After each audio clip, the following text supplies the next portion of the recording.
अस्सलामुअलैकुम। पेशे खिदमत है पुरस्कार और नायाब कहानी सीरीज अपराधी, तहरीर आरिफ दाऊद। सोचा तो यही था कि मरते मर जाऊंगा, लेकिन किसी को अपनी ज़िंदगी के हौलनाक वाक़यात नहीं बताऊंगा। लेकिन जब से मुल्क के मुख्तलिफ रसाइल में लोगों की आबियतियों का सिलसिला शुरू है, मैं महसूस कर रहा हूँ कि अगर मैंने अपने हालात ज़िंदगी कलमबंद नहीं किए तो ना सिर्फ अपने ऊपर जुल्म करूँगा, बल्कि लोगों को ऐसे हक़ाइक़ से भी महरूम रखूँगा जिनका जाना कम अज़ कम इस दौर में इंतहाई ज़रूरी है। मैं अदीब हूँ और ना शायर। लफाजी और रंगीन बयानी मुझे बिल्कुल नहीं आती। मेरी तहरीर में जगह जगह फ़नी खामियां भी होंगी। इसलिए आपसे मेरी ये दरख्वास्त है कि जब आप मेरी ज़िंदगी की दास्तान का मुतालिया फरमाएं तो मेरी कमज़ोरी और खामियों को नज़रअंदाज करते हुए सिर्फ इन बातों को ज़हन में रखें जो मैं आपको बताना चाहता हूँ। और बेहतर यह है कि मेरी दास्तान के आगाज़ ही में आप ये समझ लें कि इसका ताल्लुक़ हिंदुस्तान, यूनान, मिस्र और रूम से नहीं। इसमें आपको उन शक्तियों और ताकतों का भी जिक्र नहीं मिलेगा जो आप मुख्तलिफ आबितियों में पढ़ते रहे हैं। तावीज़ गंदे टूने और टूट के मेरी दास्तान में कोई कारहाय नुमाया अंजाम नहीं देते। मैं तो एक बहुत ही सीधा साधा इंसान हूँ और वैसी ही सीधी सारी मेरी ज़िंदगी की दास्तान है। सीधी सादी लेकिन गैर मामूली। दूसरी जंग अजीम के खात्मे के साथ साथ मेरी कहानी की इब्तदा होती है। मैं इंडियन आर्मी की पंजाब रेजिमेंट में एक अच्छे ओहदे पर फायज था। ज़िंदगी के दौरान मैंने इंसान को मूली गाजर से भी ज़्यादा हकीर और भेड़ बकरियों से भी ज़्यादा कमतर हालत में देखा है। जो लोग अपने आप को मुहज़्ज़ब कहते हैं, उनके ऐसे ऐसे कारनामे मेरी नज़रों के सामने से गुजरे हैं जिन्हें कुत्ते और बिल्ली जैसे जानवर भी अंजाम नहीं दे सकते। औरतों और लड़कियों की तहजीब के अलमदारों के नज़दीक क्या हैसियत थी, इसका अंदाज़ा सिर्फ इस वहशत और बर्बरियत से लगाया जा सकता है कि 5-6 साल की बच्चियां भी उनसे महफूज नहीं थीं। मैं हसास आदमी हूँ, बचपन ही से हसास था। जंग में शरीक होकर तो अपने होशो हवास बिल्कुल ही खो बैठा। ये मतलब नहीं कि पागल हो गया, बल्कि ये कहना चाहता हूँ कि मेरे असाब बुरी तरह मुतासिर हुए। आमतौर पर लोग जंग के मैदान से बेहिस होकर वापस आते हैं, लेकिन मैं जब वापस आया तो इस हद तक हसास होकर आया कि लोगों की मामूली तकलीफ़ भी मेरे लिए नाकाबिले बर्दाश्त बन जाती। किसी की अगर सुई चुभ जाती तो मुझे ऐसा लगता जैसे मेरे जिस्म में भाला घोंप दिया गया हो। बच्चे शोर मचाते तो महसूस होता जापानी आ गए।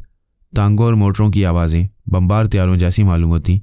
जिस रोज़ तमाम दुनिया में, यह दुनिया के एक बड़े हिस्से में विक्ट्री डे मनाया जा रहा था, उस रोज़ हमारी रेजिमेंट काहिरा में थी। घर घर चरागां हो रहा था, मिठाइयाँ बांटी जा रही थीं, शराब के ड्रम खाली हो रहे थे। तफरी गाहों में रक्स व सुरूर की महफिलें मुनक्किद की गई थीं। कई अहम मुकामात पर आतिशबाजी के खुसूसी इंतजामात किए गए। अपने दोस्तों के साथ मैं भी इधर उधर घूम रहा था। मेरे होंठों पर भी मुस्कुराहट थी, लेकिन सच पूछे तो अंदर ही अंदर मेरे दिल की हालत ये थी कि गोया किसी ने इसे अपनी मुट्ठी में भींच रखा हो और थोड़ी थोड़ी देर के बाद इसे ज़ोर से दबा देता हो। छावनी के इलाके से जब मैं अपने दोस्तों के साथ गुजर रहा था तो एक अंग्रेज़ फौजी अफसर के यहाँ मैंने सेन में एक लड़की को खड़ा हुआ देखा। तेज़ रोशनी में नहाई वो हसरत भरी नज़रों से हम लोगों की तरफ देख रही थी। उसके चेहरे मोरे और वज़ाकता से ऐसा मालूम होता था गोया वो कोई हिंदुस्तानी लड़की है, बल्कि यूँ कहना ज़्यादा मौजू है कि गोया वो पंजाबी हो।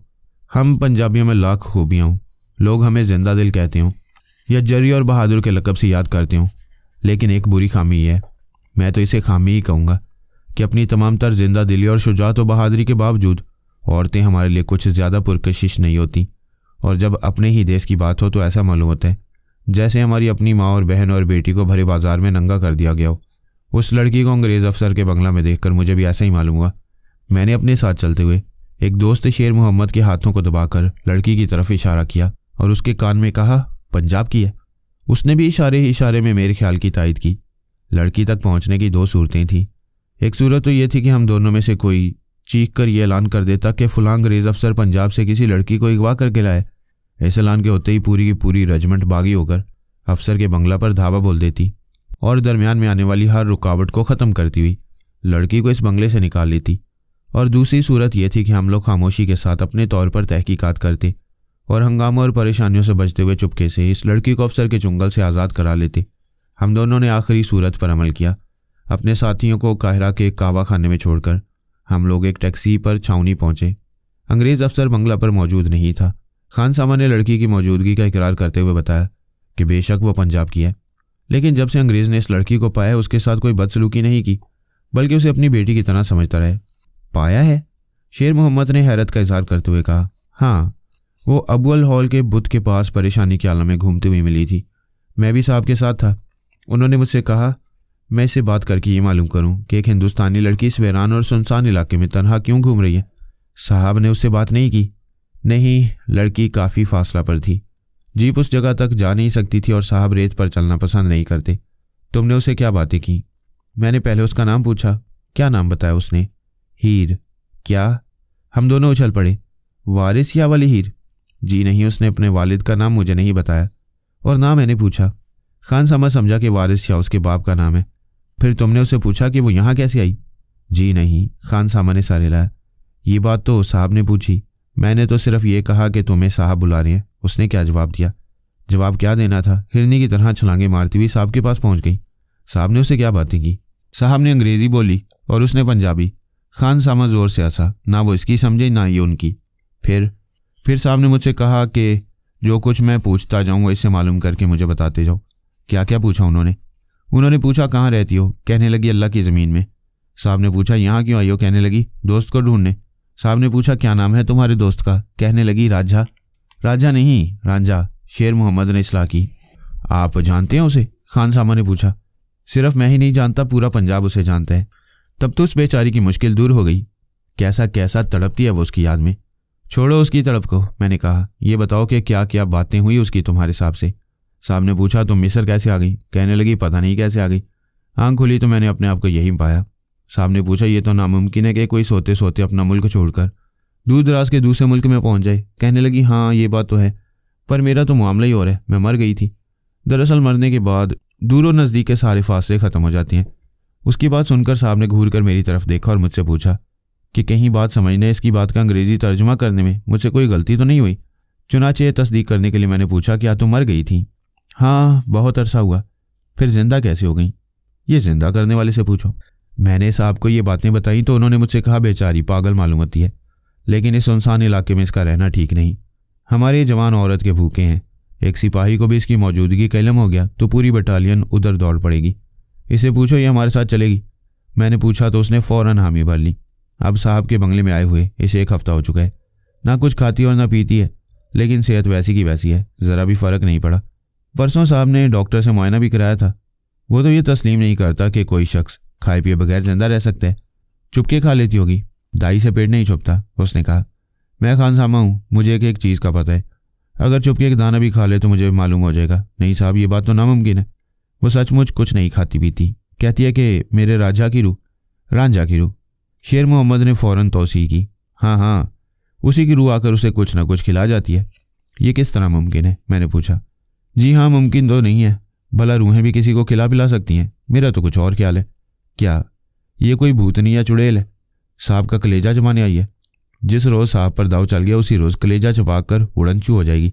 मुझे खान सामा की बात पर हंसी आ गई। क्या हम लोग इससे मिल सकते हैं? साहब की इजाज़त के बगैर? जी नहीं। अगर आप उससे मिलना चाहें तो सुबह को तशरीफ़ लाइए। साहब मुनासिब समझेंगे तो आप लोगों को उससे मिलवा देंगे। बैरक में वापस पहुंचकर भी उस लड़की की तस्वीर मेरी आंखों के सामने घूमती रही। यार मुझे तो ये लड़की कोई जासूस मालूम होती है, मैंने शेर मोहम्मद से कहा। अब किसके लिए करेगी जासूसी? उसने पूछा। जर्मनी और जापान ने तो हथियार डाल दिए, मगर सुने कि सुभाष चंद्र बोस लापता है, आज़ाद हिंद फौज वाले, शायद ये उनके लिए काम करी हो। अपनी बला से, शेर मोहम्मद ने नफरत से मुंह बनाते हुए कहा। अंग्रेज़ कौन से हमारे यार हैं जो हम उनके लिए हमदर्दी की बातें सोचें?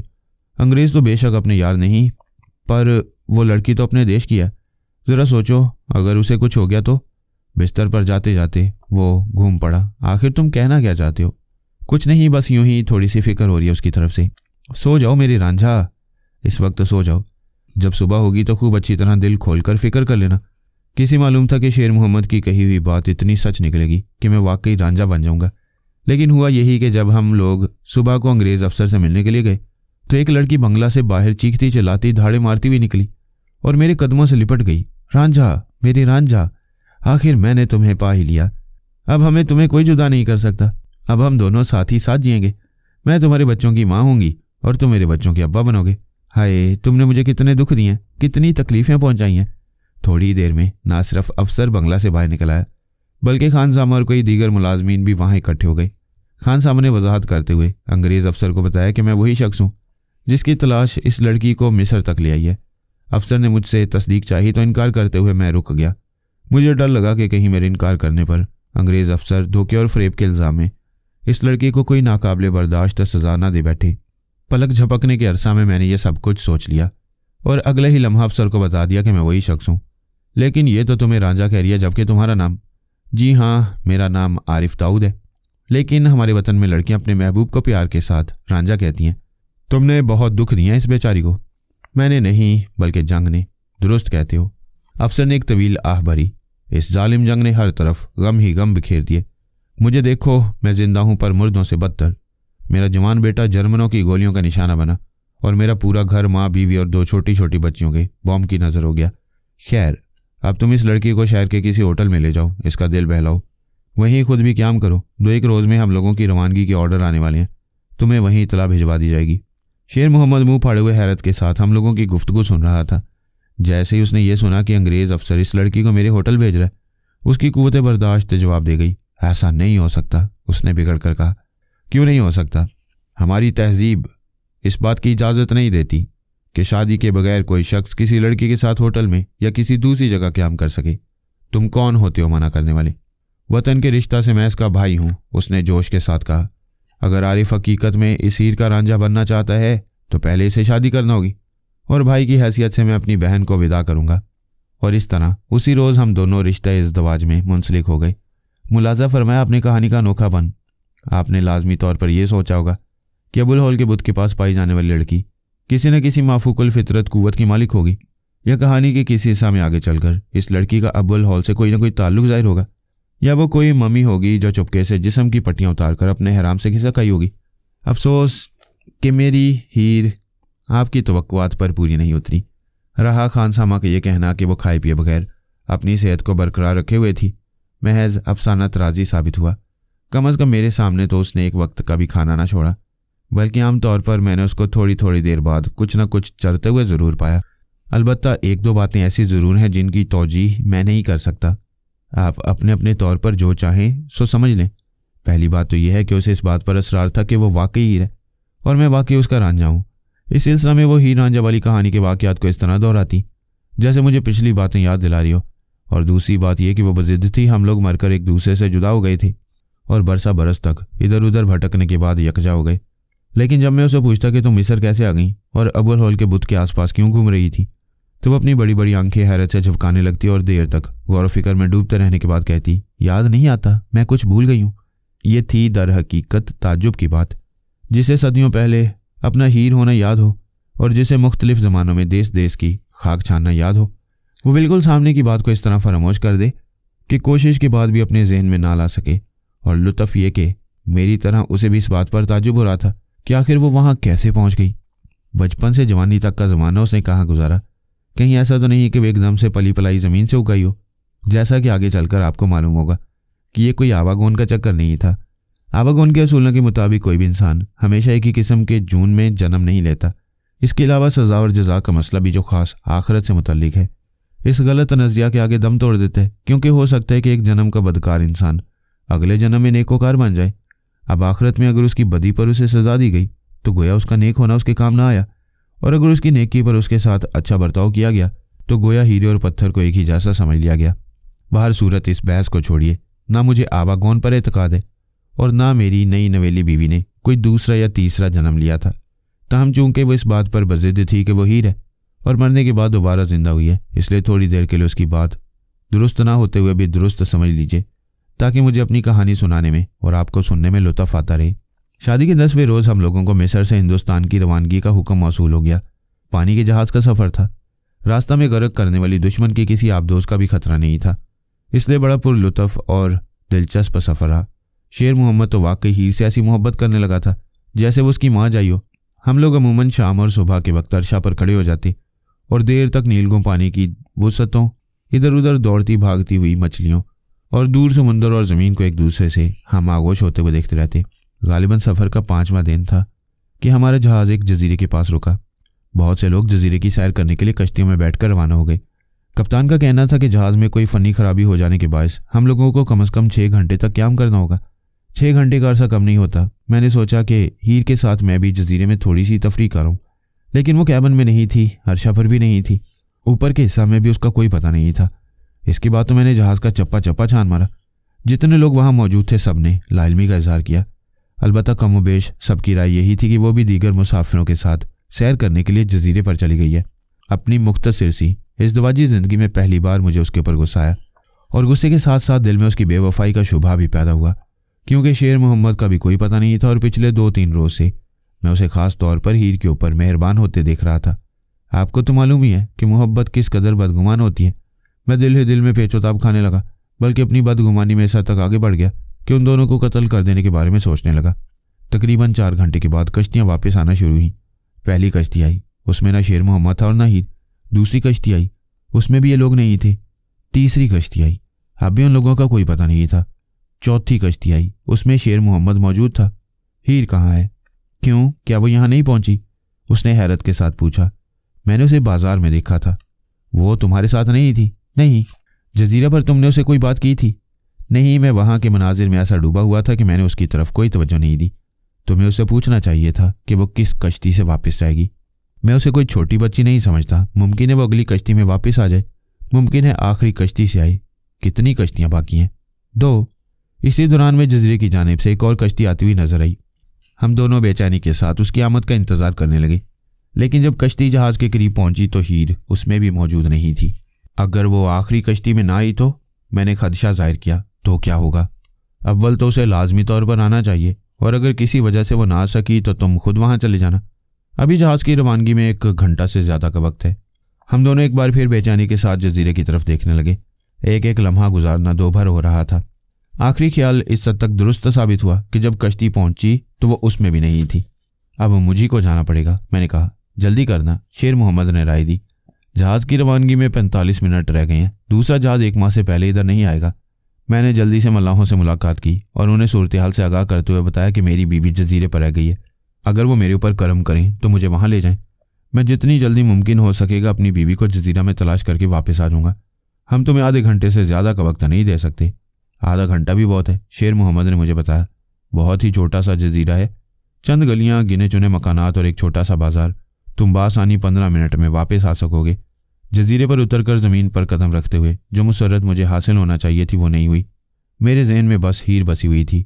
चारों तरफ नज़रें दौड़ाता हुआ मैं आगे बढ़ता चला गया, लेकिन हीर सड़क पर नहीं थी, बाजार में भी नहीं थी, गलियों में भी नहीं थी।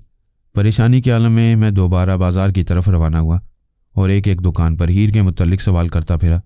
उन लोगों की ज़ुबान तो कुछ और थी, लेकिन वो लोग अंग्रेज़ी और अरबी समझ लेते थे। हर दुकानदार ने यही बताया कि उन्होंने एक औरत को देखा तो था, लेकिन वो कहाँ गई ये बताना उनके लिए मुश्किल था।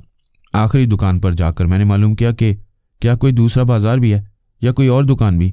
जब नफ़ी में जवाब मिला तो मैंने एक घर पर दस्तक देना शुरू कर दी।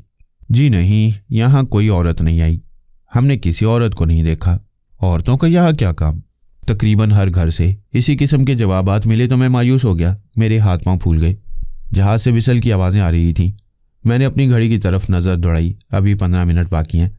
मैंने अपने आप को दिलासा दिया, कश्ती वाले मेरा आखिरी लम्हा तक इंतज़ार करेंगे। एक बार फिर मैंने बाजार का रुख किया। यह जजीरा कितना बड़ा है? बहुत ही छोटा सा। क्या इसकी आबादी सिर्फ इतनी ही है जितनी नज़र आती है? जी हाँ।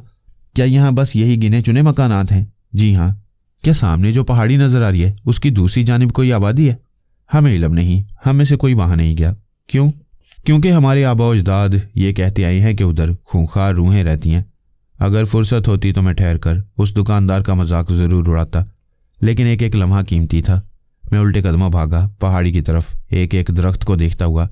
शायद किसी दरख्त की आड़ में हीर नजर आ जाए। शायद वो किसी दरख्त के नीचे आराम करने के लिए लेट गई हो और उसे नींद आ गई हो, लेकिन वो कहीं नहीं थी। ना दरख्तों के नीचे ना दरख्तों के ऊपर। ऐसा लगता था जैसे वो जिस तरह अचानक मेरी ज़िंदगी में दाखिल हुई थी उसी तरह अचानक रुखसत भी हो गई। मैं उसे खुश आमदीद कहने गया और ना उसे अलविदा कह सका। पहाड़ी देखने में नज़दीक मालूम हो रही थी, लेकिन बस्ती से कम से कम 3 मील के फासला पर थी। गिरता पड़ता, हाँपता कांपता, इधर उधर नजरें दौड़ाता इसके दामन में पहुंचा तो वहां एक पथरीली चट्टान के पास वो खड़ी थी, गुमसुम, दुनिया माफिया से बेखबर। मैंने उसे दूर ही से आवाज़ दी। मेरी आवाज़ पहाड़ियों में दूर तक गूंजती चली गई। फिर ऐसा मालूम हुआ जैसे चारों तरफ से पहाड़ियाँ चिल्ला पड़ी हों, हीर हीर हीर। लेकिन हीर वैसे ही खड़ी रही। अपना सर तो उसने नहीं घुमाया। हीर। उसके करीब पहुंचकर मैंने उसके कंधे हिलाए। वो चल पड़ी। चौंक कर मुझे देखा। फिर उसके चेहरे पर हल्की सी मुस्कुराहट फैल गई। तुम्हें ये जगह याद है रांझे?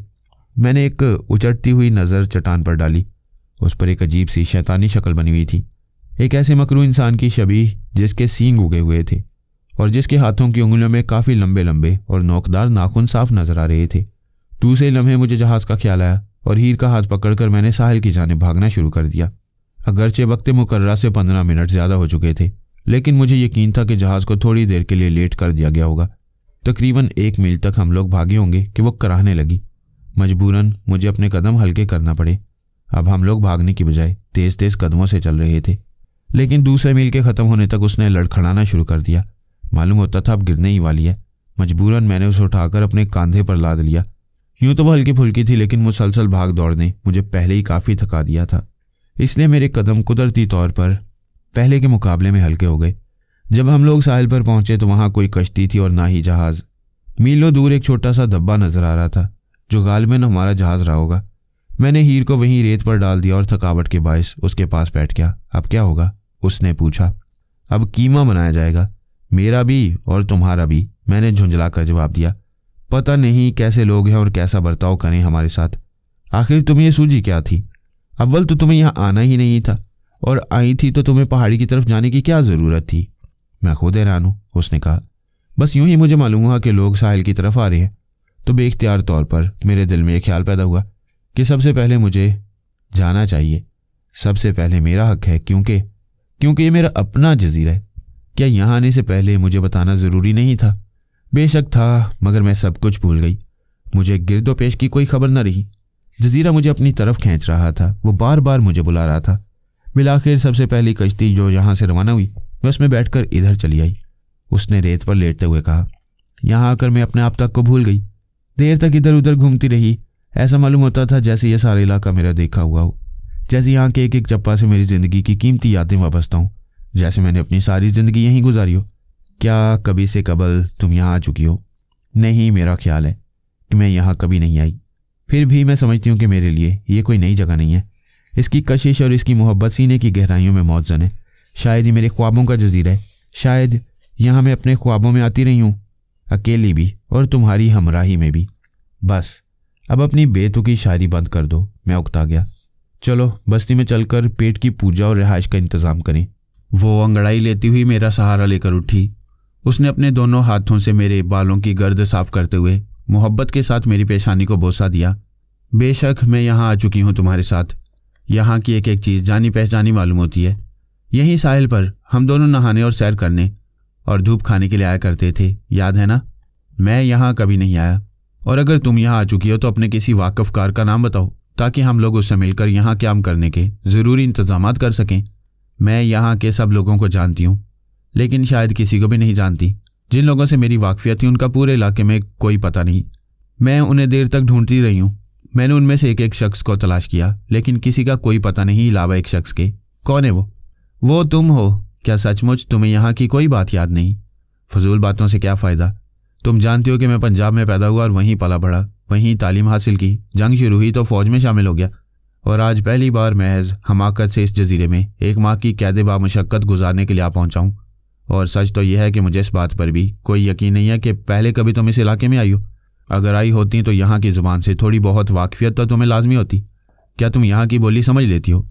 नहीं, लेकिन मैं सोचती हूँ कि ये बोली मेरी समझ में आ सकती है। समझ में आती रही है। मैं इसे बोल सकती हूँ, बोलती रही हूँ। शायद ये कोई नफ्सियाती मर्ज़ है। मैंने इस किस्म के मज़ामीन पढ़े हैं। लोग किसी नई जगह पर जाते हैं तो उन्हें ऐसा महसूस होता है गोया वो पहले भी यहाँ आ चुके हैं। बातें करते हुए हम लोग बाजार में दाखिल हो चुके थे। क्या यहाँ कोई होटल है? मैंने कराहगीर से पूछा। होटल? उसने ताजुब से मेरी तरफ देखा। ये क्या चीज़ होती है? ठहरने की जगह। हम लोग मुसाफिर हैं, चाहते हैं कि कोई ऐसी जगह मिल जाए जहाँ हम लोग कुछ दिनों तक रह सकें। जी नहीं, यहाँ ऐसी कोई जगह नहीं। तो फिर हम कहाँ जाएं? यहाँ एक अंग्रेज़ है, बाजार के नुक्कड़ पर उसका घर है। उसके यहाँ बाहर से लोग आते जाते रहते हैं।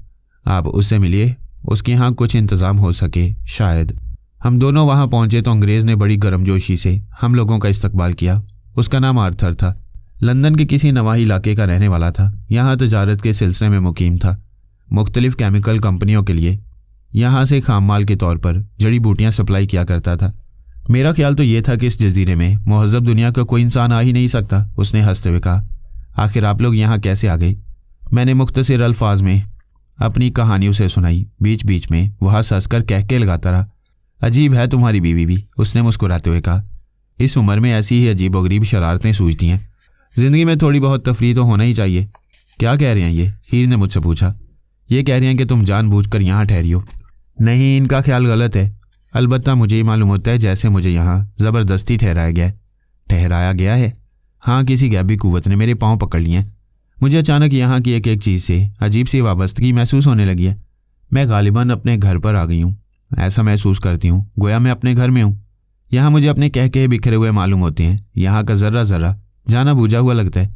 हर तरफ मैं ही मैं हूँ। अच्छा, छोड़ो अब इन बातों को, मैंने कहा। कुछ और बातें करो। अभी हम दोनों बातें कर ही रहे थे कि अंग्रेज़ ने दरवाजे की तरफ मुँह करके कहा, आ जाओ क्रिस, अंदर आ जाओ, शर्माओ नहीं। मुझे तवक्को थी कि कोई लड़का अंदर दाखिल होगा, लेकिन लड़के के बजाय एक शर्माई ले जाई हुई लड़की दाखिल हुई। ये मेरी बच्ची है, क्रिस्टाइन इसका नाम है। मैं इसे प्यार में क्रिस कहता हूँ। मेरे लिए तो ये लड़का ही है, बल्कि लड़कों से भी बढ़कर। आर्थर ने उसका तारुफ कराया। और क्रिस, इनसे मिलो। ये हमारे मेहमान हैं मिस्टर रांझा, मिस्र से आ रहे हैं, हिंदुस्तान जाएंगे। और ये इनकी बीवी हैं मिसेस हीर। इनका कहना है कि वो ख्वाबों में यहाँ आती रही हैं, लेकिन ये अंग्रेज़ी नहीं समझ सकती। क्रिस हल्की सी मुस्कुराहट के साथ मुझे देखने लगी। आप तो हमारी बातें समझ रहे हैं ना? हाँ, आपकी आंखें बहुत अच्छी हैं, उसने मेरी निगाहों में निगाहें डालते हुए कहा। मैं उछल पड़ा। अजीब लड़की है ये, बाप के सामने ऐसी बातें कर रही है जो एक जवान लड़की को हरगिज़ ज़ेब नहीं देती। बिल्कुल भोली और मासूम है, आर्थर ने कहा। अब देखिए ना, इसे ये भी नहीं मालूम कि इस उम्र की बच्चियाँ किसी की आंखों की यूं तारीफ नहीं करती। बच्ची है अभी। मैंने क्रिस की नज़रों से बचने की नाकाम कोशिश करते हुए कहा। अब ऐसी बच्ची भी नहीं, 17 साल की होने को आई है। अगले साल इसे इंग्लैंड भेज दूंगा, शायद कुछ अकल आ जाए इसे वहाँ पर। कब से आई आपके साथ? इसकी माँ इसे 3 साल का छोड़कर मरी थी, उस वक्त से ये मेरे ही पास है। सच पूछिए तो मैं ही इसकी माँ हूँ और मैं ही इसका बाप हूँ। मैंने देखा कि क्रिस की बड़ी बड़ी आंखों में आंसू तैरने लगे। जब वो लोग हमें हमारे कमरे में छोड़कर चले गए तो हीर ने मुझसे पूछा, यह लड़की क्यों रो रही थी? मैंने कहा, इसे माँ याद आ गई थी। बेचारी, उसने आहिस्ता से कहा। 3 साल की उम्र में इसकी माँ इसे छोड़कर चल बसी। इसे तो ये भी मालूम नहीं होगा कि माँ की मोहब्बत क्या होती है। तुम्हें कैसे मालूम हुआ? मैं हैरत के बायस हकलाने लगा। क्या तुम अंग्रेज़ी से वाकिफ़ हो? नहीं। फिर तुमने ऐसी बात कैसे कही? मुझे नहीं मालूम, लेकिन मैं समझती हूँ कि ऐसे ही हुआ होगा और ऐसा ही होना चाहिए। क्यों, क्या मेरा ख्याल गलत है? मुझे कोई जवाब नहीं बन पड़ा। ऐसा भी कोई नफ्सियाती मरीज़ हो सकता है जो इस कदर वाज़े और वाज़े तौर पर ऐसी बातें समझ लेता हो जो उसकी समझ में ना आती हूँ। ये कैसा गोरख धंधा है, ना समझी में समझदारी की बातें करना, कुछ ना जानते हुए भी भरपूर वाकफियत होना। कहीं सचमुच तो ये हीर नहीं, कहीं हकीकत में ये मुख्तलिफ जन्म तो नहीं लेती रही। क्या आवागोन वाला नज़रिया दुरुस्त है? क्या सोच रहे हो? उसने मेरे करीब आकर गले में बाहें डाल दी। तुमने मुझे परेशान कर दिया हीर। अभी तक ये बात मेरी फहम से बालातर है कि अंग्रेज़ी ना जानते हुए भी तुमने क्रिस के मुतालिक इतनी दुरुस्त बात कैसे कह दी। मालूम होता है कि तुम्हें अंग्रेज़ी आती है, लेकिन तुम जानबूझकर मुझसे ये बात छुपाना चाहती हो। नहीं, मुझे अंग्रेज़ी नहीं आती, दुनिया की कोई भी ज़ुबान नहीं आती, अलावा इस ज़ुबान के जिसमें मैं तुमसे बातें कर रही हूँ। उसका इशारा पंजाबी ज़ुबान की तरफ था। अगर तुम्हें अंग्रेज़ी नहीं आती तो तुमको ये किस तरह पता चला कि उसकी माँ से 3 साल का छोड़कर मर गई थी? मुझे नहीं मालूम। मेरी बात पर एतबार करो रांझे, मुझे खुद इसका सबब नहीं मालूम। बस से ज़्यादा इतना ही कह सकती हूँ कि मैंने यही महसूस किया। कामिल यकीन के साथ। हाँ, कामिल यकीन के साथ। मैं एक बार फिर ख्यालात में डूब गया। कैसी लड़की है ये, जिसके एहसासात यकीन कामिल का दर्जा रखते हैं। रांझे, उसने मुझे झंझोड़ते हुए कहा, बार बार क्या सोचने लगते हो? मुझे प्यार करो। तुम तो कहते थे कि मेरे बगैर एक पल भी जिंदा नहीं रह सकते, बल्कि मेरे फिराक में तुमने मरकर भी दिखा दिया था। लेकिन आज जब मैं तुम्हारे पास मौजूद हूँ तो तुम मुझसे बातें नहीं करते, मुझे प्यार नहीं करते। सो जाओ अब। दिन भर की भाग दौड़ के बाद जिस्म का एक हिस्सा दुख रहा है। थोड़ा बहुत आराम ज़रूरी है, वरना तबीयत ख़राब हो जाएगी। मगर मैं अकेली नहीं सोऊंगी, तुम्हारे ही पास लेटूंगी। मुझे डर मालूम हो रहा है। मिस्र के रेगिस्तान में तन्हा घूमने वाली लड़की के मुंह से डर का लफ्ज़ सुनकर हैरत होती है। वहाँ ये आवाज़ कब आ रही थी? कौन सी आवाज़? मुझे पुकारने की आवाज़। क्या तुम्हें यह आवाज़ नहीं सुनाई देती? थोड़ी देर के बाद इंतहाई खौफनाक और भयानक आवाज़ में कोई मुझे पुकारता है। उसी आवाज़ वाले शख्स ने मुझे कत्ल किया था। पहाड़ी के पास जहाँ मैं खड़ी हुई थी और तुम मेरी तलाश करते हुए जिस जगह पहुँचे थे, वहीं तो मुझे कत्ल किया गया था। तुम तो सब कुछ भूल बैठे, एक बात भी याद नहीं रही तुम्हें। मैंने करवट बदल कर उसके लिए जगह कर दी। लेट जाओ। वह मेरे पास लेटती हुई बोली, मेरी तरफ मुँह कर लो रांझे। और फिर थोड़ी देर में हम दोनों एक दूसरे से चिमट कर गहरी नींद सो गए। सुबह को सोकर उठा तो हर तरफ धूप फैली हुई थी। हीर और क्रिस एक दूसरे से हंस हंस कर बैनुल अक़वामी ज़ुबान यानी इशारों में गुफ्तगू कर रही थी। मुझे बेदार होते हुए देखा तो क्रिस फ़ौरन मेरे पास आ गई। नाश्ता तैयार है, उसने कहा। सामने बाथरूम है, वहाँ से हाथ मुँह धोकर जल्दी से आ जाइए। हाथ मुँह धोकर नाश्ते की मेज़ पर पहुंचा तो आर्थर मौजूद नहीं था। तुम्हारे डैड कहाँ हैं क्रिस? वो तो सुबह ही चले जाते हैं, अब दोपहर को आएंगे, उसने कहा। बस अब आप जल्दी से शुरू हो जाइए, मुझे बड़ी भूख लग रही है। कहीं ऐसा ना हो कि सब चट कर जाऊं और आप लोग भूखे रह जाएं। मैं हंसने लगा। मुझे बताओ ये लड़की क्या कह रही है? हीर ने मुझसे पूछा। कह रही है कि जल्दी से खाना शुरू करो वरना ये इस कदर भूखी है कि सब कुछ खा जाएगी। हीर भी हंस पड़ी। अच्छी लड़की है, इससे पूछो आबे हयात का चश्मा कितनी दूर है? आबे हयात का चश्मा? हाँ, बड़ा मीठा पानी होता है उसका। मेरे ख्याल में उसे पहाड़ी के दामन में होना चाहिए। तुम्हें कैसे मालूम? ये सवाल मेरे होंठों तक आते आते रह गया। हीर को मालूम ना होते हुए भी बहुत कुछ मालूम था। ये पूछ रही है, मैंने क्रिस से कहा। क्या यहाँ कोई ऐसा चश्मा है जिसे आबे हयात का चश्मा कहा जाता है? लेकिन इन्हें किस तरह मालूम हुआ? ये बात तो खुद इन्हें भी नहीं मालूम। बस इसी तरह बैठे बिठाए खुद बहुत सी बातें इन्हें मालूम हो जाती हैं। तब तो मैं इनसे बहुत सी बातें पूछूंगी, उसने कहा। काश इन्हें मेरी ज़ुबान से वाकफियत होती और मुझे मुतरजम के तौर पर आपकी खिदमत हासिल ना करनी पड़ती। इससे पूछो आबे हयात का चश्मा कितनी दूर है? हीर ने मुझे याद दिलाया। मैंने पूछा तो क्रिस कहने लगी शायद 3-4 मील के फासला पर होगा। मैं वहाँ एक बार डैड के साथ गई थी। बड़ा बल खाया हुआ पेचीदा सा रास्ता है। रास्तों में रास्ते निकलते चले आते हैं और जब तक कोई मुकामी बाशिंदा साथ ना हो वहाँ तक पहुँचना बहुत मुश्किल है। मैंने हीर को बताया तो वह कहने लगी, मैं ले चलूँगी सबको, मुझे सारे रास्ते मालूम है। क्रिस ने तर्जुमा सुना तो हंस पड़ी। नाश्ते के बाद चलेंगे। मैं भी ये देखना चाहती हूँ कि आपकी बेगम साहिबा का इल्म ना होने के बावजूद वहाँ तक कैसे पहुँचेंगी। अगर ये वहाँ पहुँच गई तो ईमान ले आऊँगी इन पर। नाश्ता के फ़ौरन बाद ही हम तीनों चश्मा की तलाश में रवाना हो गए। आगे आगे हीर थी और इंतहाई बेखुदी और सरमस्ती के आलम में हम लोगों की रहनुमाई कर रही थी। ये तो पहाड़ी पर इस तरह चल रही हैं जैसे यहाँ पहले भी आ चुकी हूँ। हाँ, इनका कहना है कि वो यहाँ बहुत अरसा तक रही हैं, लेकिन सिर्फ ख्यालों और ख्वाबों में। ये कैसे मुमकिन है? मुमकिन तो नहीं, अलबत्ता इनके लिए नामुमकिन बातें मुमकिन बन जाती हैं। हम लोग आगे बढ़ते रहे। एक जगह चलते चलते ही रुक गई। मेरा ख्याल है, उसने कहा, हमें अगले मोड़ पर कुछ झाड़ियाँ नजर आएंगी। उसमें बेर जैसा एक बड़ा जायकादार फल होता है, उसमें गुठली नहीं होती। आप लोग खाएंगे तो लुत्फ़ आ जाएगा। फल खाते हुए क्रिस बोली, मैं कसम खा सकती हूँ कि आपकी मैडम यहाँ आ चुकी हैं, और अगर नहीं आई तो ये कोई बहुत ही ख़तरनाक किस्म की औरत मालूम होती हैं। मैंने बताया ना कि ये ख्वाबों और ख्यालों में यहाँ आती रही हैं। मेरा दिल नहीं मानता, उसने कहा। दिल तो मेरा भी नहीं मानता, लेकिन क्या किया जाए। बहुत सी बातें ऐसी भी होती हैं जिन दिल तो मेरा भी नहीं मानता, लेकिन क्या किया जाए। बहुत सी बातें ऐसी भी होती हैं जिन पर नाकाबिल यकीन होने के बावजूद यकीन के बगैर कोई चाराकार नहीं रहता। वो खामोश हो गई, फिर अपनी बड़ी बड़ी आंखें मेरी आंखों में गाड़ कर बोली, आपकी आंखें बहुत प्यारी हैं। मैंने उसे डांटा, बच्चियों को ऐसी बातें नहीं करना चाहिए। मैं बच्ची नहीं हूँ, 17 साल की हो चुकी हूँ। फिर भी तुम्हारे मुंह से ऐसी बातें अच्छी नहीं लगती। मुझे तो जो चीज़ भी प्यारी मालूम होती है उसका जिक्र किए बगैर नहीं रह सकती। छोड़ो इन बातों को, मैंने उसे टाला। देखो हीर क्या कर रही है। हम दोनों हीर की तरफ मुतवज्जा हो गई। वो बड़े गौर से पहाड़ी के निचले हिस्से की तरफ झांक रही थी।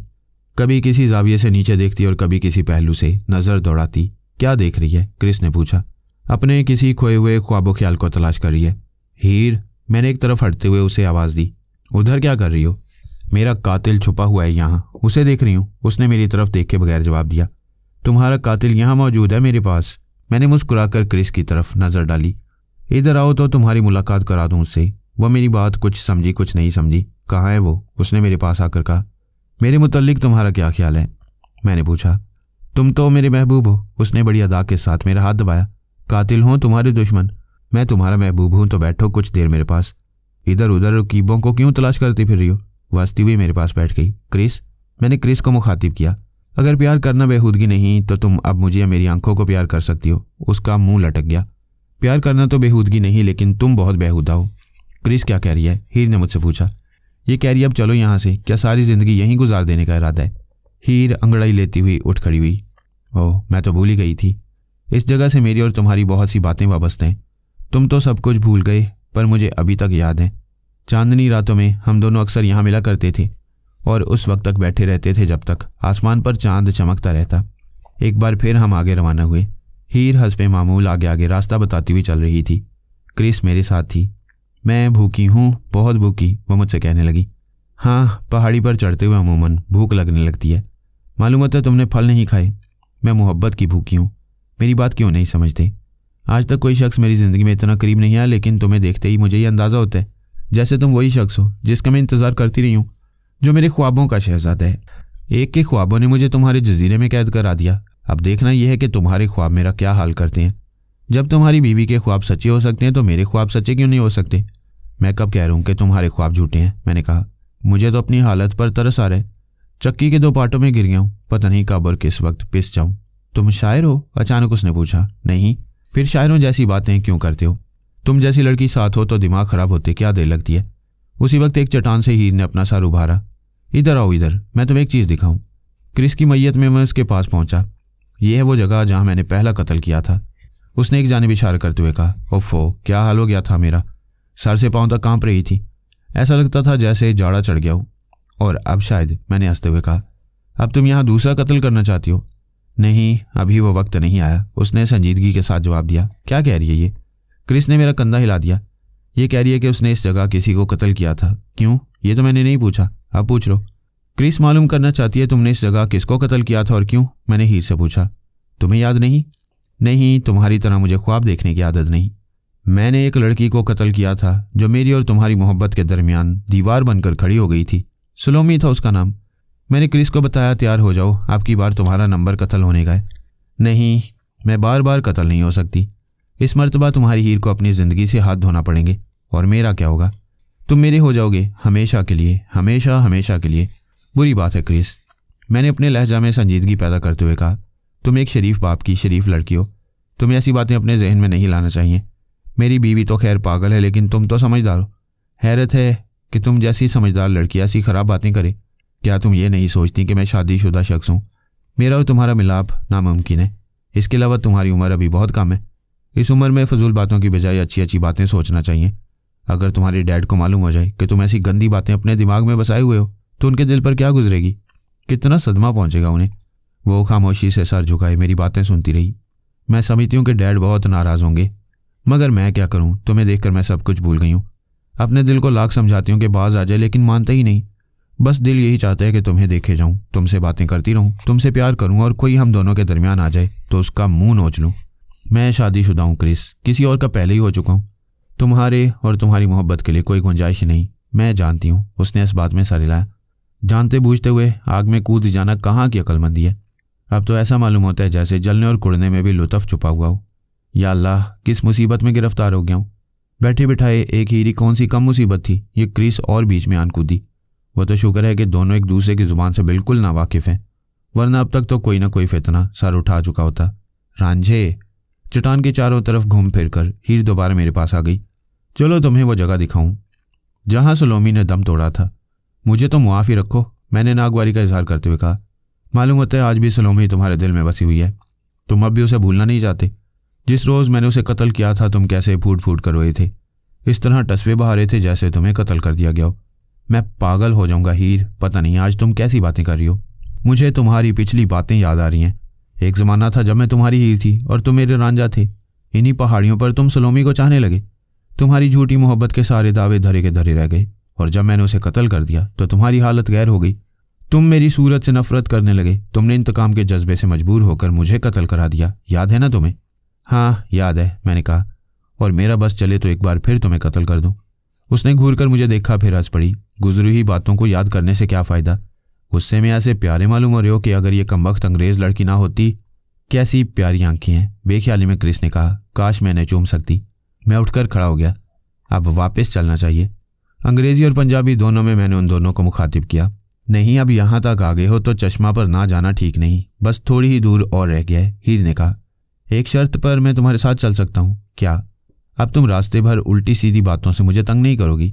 मेरा मतलब है कि ऐसी पुरफिजा जगह पर हम दोनों को प्यार की बातें करना चाहिए, ना कि कत्लो गारत करी की बातें की जाएं। और क्रिस तुम भी समझ लो। मैंने घूमकर क्रिस से अंग्रेजी में कहा, अगर तुमने मुझसे कोई भी गंदी बात की तो मैं हीर को बता दूंगा। फिर क्या होगा? फिर वो तुम्हें कत्ल कर देगी। अभी वो मुझसे यही कह रही थी कि अगर किसी ने भी मेरे और उसके दरमियान आने की कोशिश की तो उससे बुरा कोई नहीं होगा। हमारा सफ़र दोबारा शुरू हो गया।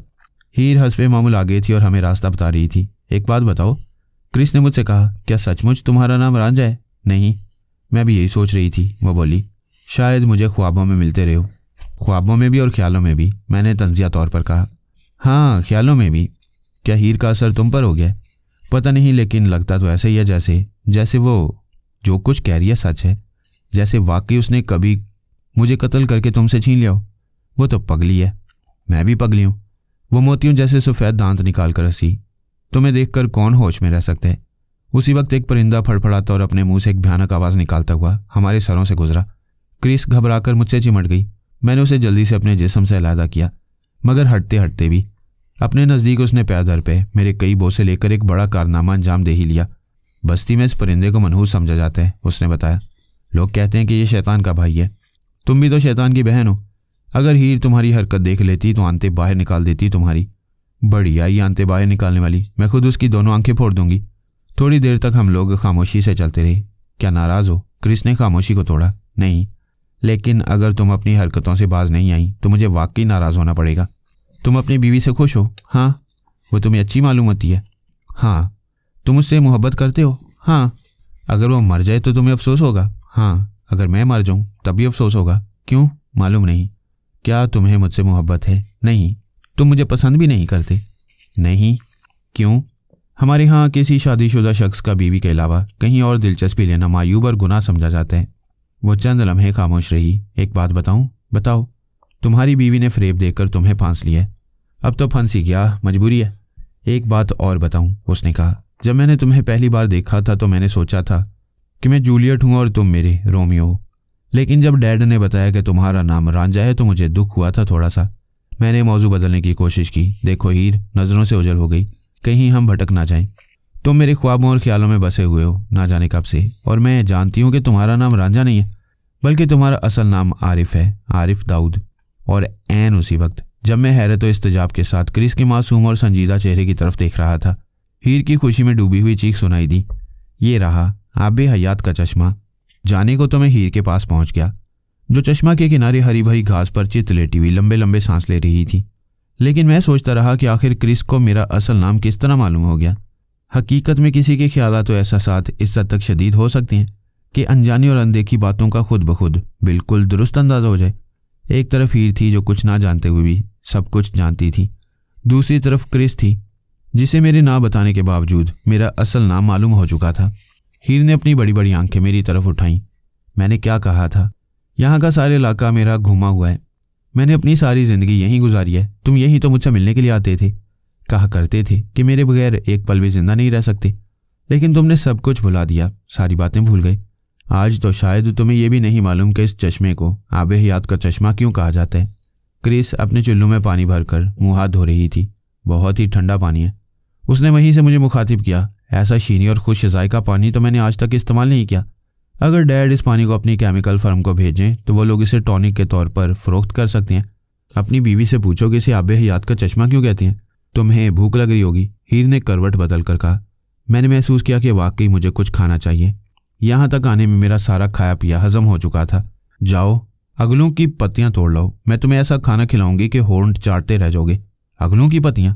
वो उठकर बैठ गई। क्या तुम सचमुच सब कुछ भूल गए हो या मजाक कर रहे हो मुझसे?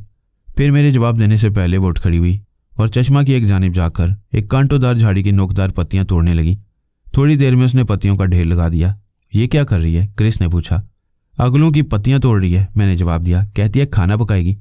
मैं और क्रिस दोनों हैरत के साथ हीर को देखते रहे। फिर उसने ढेर सारी पत्तियां एक जगह लाकर इकट्ठा कर दी।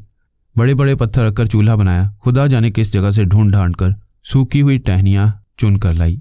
2 पत्थरों को बड़ी महारत के साथ रगड़कर आग पैदा की। जब आग खूब जलने लगी तो उसने चूल्हे के दोनों पत्थरों पर एक पत्थर और रख दिया। पत्थर खूब गर्म हो गया तो उसके ऊपर पत्तों को दोनों तरफ सेंक सेंक कर हम लोगों की तरफ बढ़ाने लगी। वाकई ऐसी शानदार चीज़ तैयार हुई थी कि हमने कभी इसका तसव्वुर तक नहीं किया था। शायद लज्जत का अंदाज़ा इस बात से लगाया जा सके कि पापड़ों जैसी करारे कश्मीरी सेब के टुकड़े थे जिन्होंने हलक से उतर कर पेट तक मुअत्तर कर दिया। मुमकिन है कि आप इस बात को मुबालगा समझें, लेकिन सच तो यह है कि अगलों की पत्तियां इतनी जायकादार थी जिनका अल्फाज में जिक्र करना नामुमकिन मालूम होता है। थोड़ी ही देर में हमने शेरों के हिसाब से वो सारी की सारी पत्तियां अपने हलक से नीचे उतार लीं। चश्मे का शीनी पानी पिया और निढाल होकर वहीं हरी भरी घास पर लेट गई। हीर चूल्हे के पास ही बैठी रही और आग को सर्द करते हुए और उसमें से धुआं निकलते हुए देखती रही। फिर अचानक वो उठी, गीली टहनियाँ तोड़कर लाई और उन्हें धुआं छोड़ती हुई आग पर डाल दिया। धुएं का बड़ा सा गुबार फिजा में बुलंद हुआ और चारों तरफ छा गया। हीर इस गुबार में बिल्कुल छुप गई। क्रिस को मौका मिल गया। वो करवट बदलकर लंबे लंबे सांस लेती हुई मेरे ऊपर आ गिरी। एन उसी वक्त हवा के एक झोंके से धुएं का सारा गुबार छट गया। मैं घबरा कर एक तरफ को हो गया, कहीं हीर ना देख ले। लेकिन हीर तो उस धुएं में खोई हुई थी और टिकटिकी बांधे हुए आसमान की तरफ देख रही थी, जहां धुआं एक बादल की सूरत में तैरता हुआ मालूम हो रहा था। क्या वापसी का इरादा नहीं है? मैंने उसके करीब पहुंचकर उसकी महवियत को तोड़ते हुए कहा। वो उठ खड़ी हुई। चलने से पहले आग तो बुझा दो। मिट्टी और पानी से हम तीनों ने आग बुझाई और आहिस्ता आहिस्ता कदम उठाते हुए घर की तरफ वापस हुए। वापसी पर हीर ने उससे जोशो खरोश का इजहार नहीं किया जो यहाँ आते वक्त किया था। उसने मेरा सहारा ले रखा था, जिसके बायस क्रिस का सारा इश्क उड़नछू हो गया था और वह आहिस्ता आहिस्ता बड़बड़ा रही थी। हम दोनों में से एक को ज़रूर मरना होगा। या तो तुम्हारी बीवी मेरे हाथ से कत्ल हो जाएगी या वो मुझे मार डालेगी। देख लेना तुम, ऐसा ही होगा। सूरज गुरूब हो रहा था जब हम लोग घर पर पहुंचे। आर्थर हम लोगों के लिए मुंतज़िर था। उसने अनवा इक़साम की कई चीज़ें हम लोगों के लिए तैयार कराई थीं, लेकिन अजीब इत्तेफाक था कि ना मुझे भूख थी, ना क्रिस को और ना हीर को। कहीं तुम लोगों ने अगलों की पत्तियां तो नहीं खा लीं? उसने पूछा। हाँ डैड, क्रिस ने उसके गले में बाहें डालते हुए कहा। क्या आप भी उन्हें खा चुके हैं? वो हंसा। लानत हो तुम लोगों पर। मुझे मालूम होता कि तुम लोग अगलों की पत्तियां खाकर आओगे तो तुम्हारे खाने का हरगिज़ इंतज़ाम न करता। अब सारा खाना मुझे अकेले खाना पड़ेगा। तुम लोग तो हफ्ता डेढ़ हफ्ता तक कुछ खाने पीने से रहे। उसने क्रिस की तरफ अपना चेहरा घुमाया। हाँ बेटा, एक बार मैंने भी चंद पत्तियां खाई थी, उसके बाद 5-6 दिन तक कुछ खाने को दिल ही नहीं चाहा। हीर ने मेरी जानिब सवाली नज़रें उठाई तो मैंने कहा, ये कह रहे हैं कि अगलों की पत्तियां खाने के बाद कई दिन के लिए भूख खत्म हो जाती है, मालूम है तुम्हें? उसने इस बात में सारे लाया। मेरा ख्याल है कि ऐसे ही होता है, मगर इससे सेहत पर कोई असर नहीं पड़ता। मैंने आर्थर को बताया तो उसने हीर की तायद की, मगर साथ ही साथ सर खुजाते हुए बोला, मुझे तुम्हारी बीवी से खौफ महसूस होने लगा है। माफ़ करना मिस्टर रांझा, मैं अभी तक ये समझने से कासिर हूँ कि इसे इस इलाके की सारी बातों का इल्म किस तरह हुआ है। हम लोग बहरहाल इंसानों और कहानियों की दुनिया में नहीं रहते। तुम्हारी बीवी का ये दावा कैसे तस्लीम कर लिया जाए कि वो यहाँ कभी नहीं आई? तस्लीम किए बगैर कोई चारा भी तो नहीं है, मैंने कहा। हीर ने एक तवील अंगड़ाई ली। मुझे नींद आ रही है, तुम सो जाओ अंदर जाके, मैं थोड़ी देर मिस्टर आर्थर से बातें करना चाहता हूँ। मगर मैं तुम्हारे बगैर नहीं सो सकती, उसने मुंह बनाया। तुम्हें तो मालूम है कि अकेले मुझे डर मालूम होता है। उस रात वो बार बार कहती रही कि मैं उसे छोड़कर कहीं चला जाऊंगा। एक मर्तबा तो वो मेरे सीने पर सर रखकर बाकायदा हिचकियां लेने लगी। सुन रहे हो ये आवाज़? उसने हवा की सनसनाहट से खौफजदा होकर कहा। यह मौत की आवाज़ है, मैं खूब अच्छी तरह पहचानती हूँ इसे। बमुश्किल तमाम दिलासा दिलाकर मैंने उसे सुलाया और आंखें बंद करके खुद भी सोने की कोशिश करने लगा, लेकिन नींद आंखों से कोसों दूर मालूम होती थी। मजबूरन उठकर बैठ गया, फिर टहलता हुआ बाहर निकल आया। हर तरफ सन्नाटा छाया हुआ था। थोड़ी थोड़ी देर के बाद पहाड़ी की जानिब से हवा के झोंके आते और अपने साथ ऐसी आवाज़ें लाते जैसे कोई औरत बैन कर रही हो। आगे जाने की हिम्मत नहीं हुई। अनजान जगह थी, बहुत मुमकिन था कि वहाँ खौफनाक जानवर और वहशी दरिंदे भी हों, और कुछ नहीं तो सांपों और बिच्छुओं की मौजूदगी तो लाजमी तौर पर होना चाहिए। बेहतर यही था कि मैं हीर के पास चला जाऊं और दोबारा सोने की कोशिश करूं। जाने के लिए घुमा ही था कि पहाड़ी की चोटी पर मुझे एक तेज़ शोला चमकता हुआ नजर आया। मैं ठिठक कर वहीं खड़ा हो गया और हैरत के साथ इस शोले को देखने लगा। शोला कभी तेज़ हो जाता और कभी बिल्कुल मध्यम पड़ जाता, गोया किसी किस्म का इशारा हो, कोई सिग्नल दिया जा रहा हो। दुश्मन के इलाका की निशानदेही करने और अपनी मौजूदगी की जगह से आगाह करने के लिए हम लोग जंग के दौरान इस किस्म के सिग्नल से काम लेते थे। आखिर इस उजाड़ और वीरान मुकाम पर कौन किसे सिग्नल दे रहा था और क्यों दे रहा था, और उसका मुखातिब कौन था? शोला यकबारगी ख़त्म हो गया। पहाड़ी की चोटी तारों की छांव में बड़ा भयानक मंजर पेश कर रही थी। इस पुरहौल और ख़तरनाक माहौल के बावजूद मेरे कदम वहीं जम गए। मैं देखना चाहता था कि इस सिग्नल का जवाब कहाँ से आता है, किसी दूसरी जगह शोला चमकता है या नहीं। लेकिन जब 15-20 मिनट तक कोई जवाब ना आया तो मैं ये सोचता हुआ अपने कमरे में वापस आ गया कि जिन लोगों को सिग्नल दिया गया था उन्होंने इसे किसी वजह से वसूल नहीं किया या किसी वजह से जवाब देना पसंद नहीं किया। सुबह को नाश्ता की मेज़ पर हम चारों बैठे थे। नाश्ता सिर्फ आर्थर कर रहा था और हम लोग महज बातें बना रहे थे। किसी किस्म की भूख या इश्तहा या कमज़ोरी का एहसास नहीं था। आपने अगलों की पत्तियां इंग्लैंड भेजी होती, मैंने आर्थर से कहा। फौजियों के लिए तो इनसे बढ़कर कोई दूसरी नेमत हो ही नहीं सकती। आपको मालूम है कई कई दिन की भूख और प्यास से मजबूर होकर हम लोगों ने कैसी कैसी तकलीफ़ें उठाई हैं। अगर ये पत्तियां हमारे पास होती तो जंग कई साल पहले जीती जा सकती थी। मुझे इन पत्तियों का इल्म अभी 3-4 माह पहले हुआ है, आर्थर ने बताया। जब मैंने ये पत्तियां भेजने का इरादा किया तो जंग ख़त्म हो चुकी थी। अब सोच रहा हूँ कि कुछ पत्तियां भेज दूँ। लेबॉर्ट्री के टेस्ट के बाद केमिस्ट की अच्छी रिपोर्ट मौसूल हो गई तो मेरी आमदनी में खातिर ख्वाह इजाफा हो जाएगा। यहाँ की हवा बड़ी तेज़ व तुंद है। मैंने मौजू बदलते हुए कहा, गुज़िश्ता शब तो ऐसा मालूम हो रहा था जैसे हवा किसी औरत की तरह बैन कर रही हो। मेरा इरादा था कि थोड़ा सा घूमूं फिरूं, लेकिन दरिंदों और जहरीले कीड़ों के ख्याल से आगे नहीं गया। उस वक्त मैंने एक अजीब बात देखी। चोटी पर आग के शोले उठ रहे थे, जैसे कोई किसी को सिग्नल दे रहा हो। जी हाँ, कभी कभी ऐसा मालूम होता है। मैं कई मरतबा इन शोलों को देख चुका हूँ, लेकिन आप एक फ़ौजी के नुक्ता नज़र से सोचते हैं, जबकि मेरा ख्याल है कि कोई मखसूस किस्म की झाड़ी है जिसमें फास्फोरस जैसी खसूसियात पाई जाती हैं। कभी कभी यही फास्फोरस अचानक जल उठता है। क्या आपने तस्दीक की है अपने इस ख्याल की? जी नहीं, इस किस्म की ज़रूरत कभी महसूस नहीं की, आर्थर ने कहा। क्या प्रोग्राम है आज आप लोगों का? आज हम साहिल पर जाएंगे, क्रिस जल्दी से बोली। मैंने हीर की राय ली तो उसने साफ इनकार कर दिया। मेरी तबीयत कुछ ठीक नहीं है, तुम लोग जाओ, मैं यहीं रहूंगी। मैं अजीब किस्म की शशोपंज में मुब्तला हो गया। आर्थर को अपने काम पर जाना था और हीर नासाजिय तबाह के बायस हम लोगों के साथ जाने से कासिर थी। इसका मतलब यह था कि क्रिस मेरे साथ बिल्कुल तन्हा होगी। गुज़िश्ता रोज़ का तजुर्बा कुछ ज़्यादा हौसला अफसा नहीं था। जब वो हीर की मौजूदगी में मुझसे इजहार मोहब्बत करने से बाज न आई तो तन्हाई में कैसे खामोश रह सकेगी। ये बात तो नहीं कि मुझे क्रिस से नफरत थी, बल्कि अगर देखा जाए तो किसी हद तक मेरे दिल में उसके लिए बड़ी गुंजाइश थी। हीर को मेरे सर पर ज़बरदस्ती मंड दिया गया था। शायद इसके बावजूद मैं उसे बर्दाश्त कर लेता और पुरसुकून ज़िंदगी गुजारने की कोशिश करता, लेकिन रोज़ बरोज़ उसका रवैया अजीब से अजीब होता जा रहा था। वो रोज़ बरोज़ मुझसे दूर और दूर होती चली जा रही थी। कभी कभी तो ऐसा मालूम होता था जैसे वो अपने होशो हवास खोकर बिल्कुल ही पागल हो चुकी हो। कुछ अजीब सा पुरस्रार किरदार था उसका। दूसरी तरफ क्रिस थी, जो सही मायनों में मुझे अपना महबूब समझने लगी थी, जिसकी मासूम बातों में कोई बनावट नहीं थी। उसका वालिहाना अंदाज़ और पुरखुलूस लहजा मुझे अपनी तरफ खींच रहा था। इखलाक व आदाब की दीवार बीच में हायल थी, वरना दिल तो यही चाहता था कि उससे मोहब्बत की जाए, उसे चाहा जाए। आर्थर मुँह हाथ धोने के लिए उठ गया तो मैंने क्रिस के सामने एक शर्त रखी। देखो क्रिस, मैंने कहा, मैं तुम्हारे साथ साहिल तक चलने को तैयार तो हूँ, लेकिन तुम्हें वादा करना पड़ेगा, कसम खाना होगी कि तुम किसी किस्म की कोई बेहुदा बात, मेरा मतलब है कोई ऐसी बात नहीं करोगी जिससे तुम्हारे डैड या मेरी बीवी के जज्बात को कोई ठेस पहुँचे। मेरे डैड तुम्हारी तरह तंग नज़र नहीं है, उसने कहा। आओ, तुम्हारी बीवी भी इतनी तंग नज़र नहीं है जितना तुम उसे समझते हो। वो खुद चाहती है कि हम दोनों आपस में ज़्यादा से ज़्यादा करीब आ जाएं। अगर मैं उसकी जगह होती तो अपने शौहर को हरगिज़ किसी दूसरी लड़की के साथ तन्हा ना रहने देती, लेकिन कल भी यही हुआ और आज भी यही हो रहा है कि वो हमारे लिए मौका फराहम कर रही है, क्योंकि वो जानती है कि तुम जिस मोहब्बत और प्यार के भूखे हो, वो मोहब्बत और प्यार तुम्हें उसके पास नहीं मिल सकता। अगर तुम्हें मेरी शर्त मंजूर नहीं, मैंने कहा, तो मैं तुम्हारे साथ कहीं नहीं जाऊँगा। तुम्हें चलना पड़ेगा, वरना मैं डैड से शिकायत करूँगी तुम्हारी। उसने आर्थर को इधर आते हुए देखकर ज़ोरदार आवाज़ में कहा। किस बात की शिकायत करोगी क्रिस? उसने अपनी नेकटाई दुरुस्त करते हुए पूछा। ये कह रहे हैं कि मेरे साथ साहिल पर नहीं जाएंगे मिस्टर रांझा। आर्थर मेरे पास बैठ गया। मैंने क्रिस को उस वक्त से पाला है जब वो ज़रा सी बच्ची थी। आज तक मैंने इसकी कोई बात नहीं टाली, इसकी हर जिद पूरी की है। मेरे बेजा लाड प्यार ने इसे ज़रूरत से ज़्यादा खुदसर बना दिया। अगर तुम्हें इसकी कोई बात नागवार गुजरी हो तो माफ़ कर दो इसे, और मेरी खातिर महज मेरे कहने से इसकी जिद पूरी कर दो। तुम इसके साथ साहिल पर नहीं गए तो मुझे बहुत दुख होगा। आर्थर की सिफारिश पर मुझे एक बड़ी दिलचस्प हकायत याद आ गई। किसी मुल्क के बादशाह को नजूमी ने इतला दी कि कल दिन भर शदीद किस्म की बारिश होगी। जिस शख्स ने उसका पानी पिया वो पागल हो जाएगा। ढिंडोरा पटवाने का मौका न मिल सका और नजूमियों के कहने के मुताबिक अगले दिन खूब मूसलाधार बारिश हुई। बादशाह और वजीर के अलावा मुल्क के बच्चे ने उस बारिश का पानी पिया और सभी जहनी तवाज़ुन खो बैठे।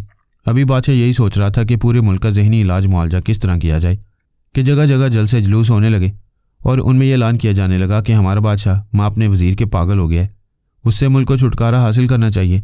जब बात नाकाबिले बर्दाश्त हो गई और बादशाह को यकीन हो गया कि अब आखिरी वक्त आ पहुँचा है, राजपाट ताज तख्त सब छिनने वाला है, तो उसने अपने वजीर से मशवरा किया कि क्या करना चाहिए। वजीर ने कहा, एक इलाज है, हम दोनों सभी उसी बारिश का पानी पीकर पागल हो जाएं। चुनाचे इस मशवरे पर फौरी अमल किया गया। दूसरे दिन पूरे मुल्क में चिरागा हुआ और खुशियां मनाई गईं कि हमारा बादशाह माँ अपने वजीर के रूबा सेहत हो गया है। मेरे हालात भी उस बादशाह से मिलते जुलते थे। आर्थर हो या क्रिस हो या हीर, सब के सब पागलों जैसी बातें कर रहे थे, लेकिन उनके नज़दीक मैं दीवाना था। अब यही सूरत मुमकिन थी कि मैं भी इन्हीं लोगों की तरह पागल बन जाऊं और जो कुछ वो चाहते हैं उसी पर अमल करूं। चुनाचे मैं क्रिस को तन्हा अपने साथ साहिल पर ले गया। जजीरे के छोटे से बाजार में से होते हुए हम लोग वहां पहुंचे। समुंदर की लहरें किनारों पर दौड़ती हुई आईं और फिर पलट जाती।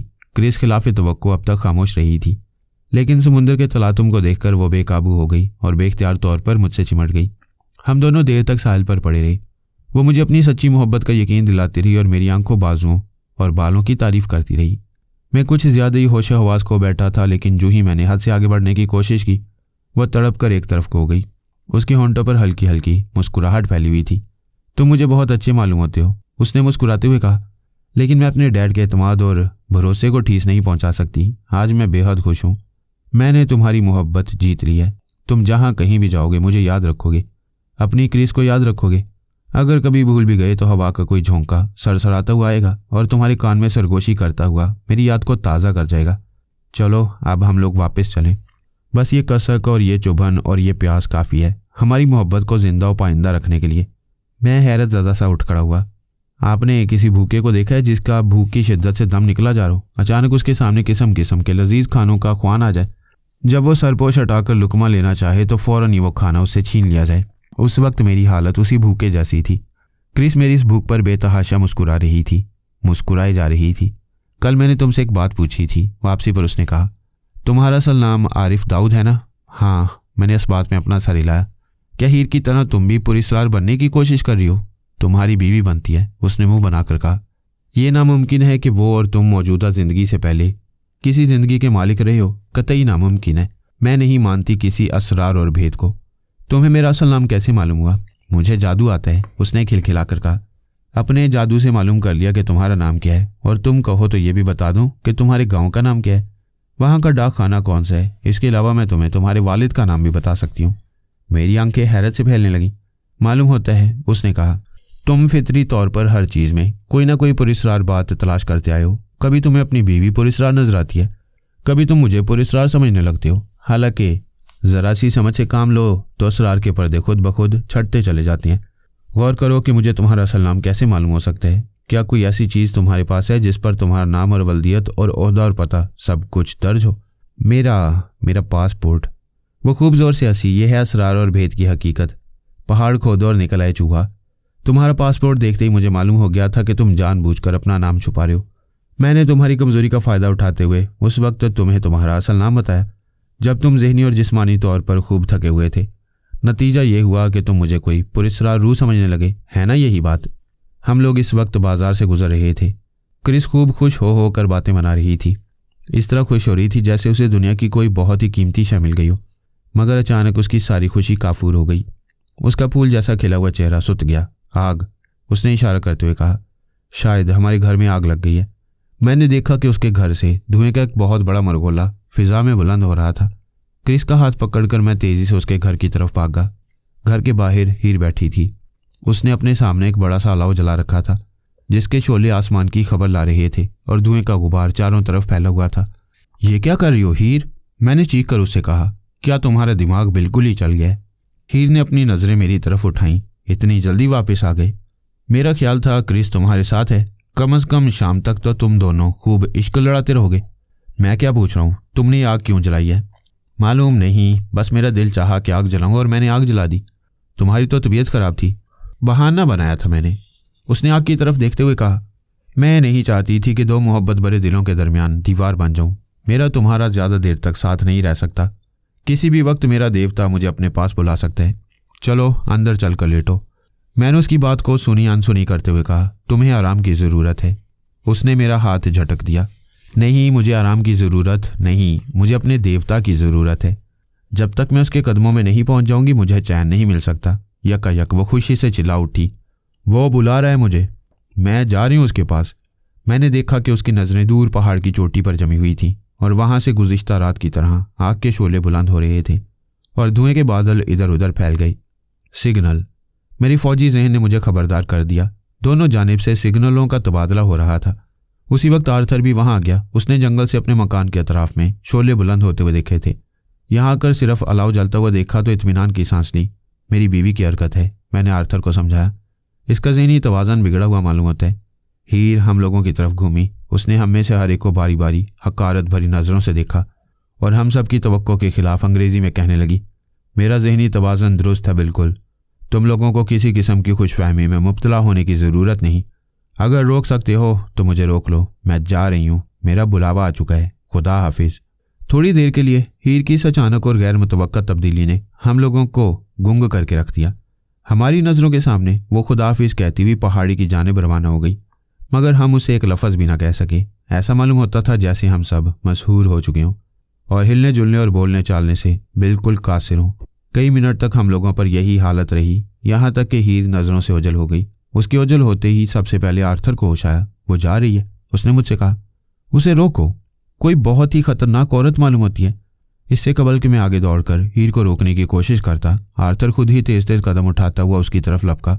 वक्त की नज़ाकत महसूस करते हुए आर्थर के पीछे मैं भी दौड़ा और मेरे पीछे पीछे क्रिस।